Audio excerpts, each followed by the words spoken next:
The top one would be understand what problem you solve. So I think that's going to talk a lot about your motivation related to your craft, why you do what you do, and it's obviously important for sales.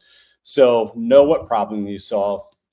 Number two, I would say understand your gifting and walk in it. So just because you're a CEO doesn't mean you have to be the one working in QuickBooks and developing policies and procedures all day.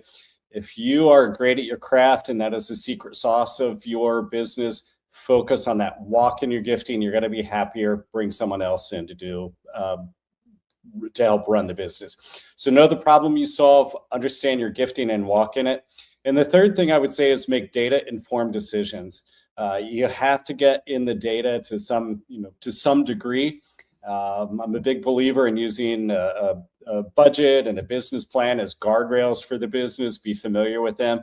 Look at your data to understand what they're telling you and how you're working within your guardrails.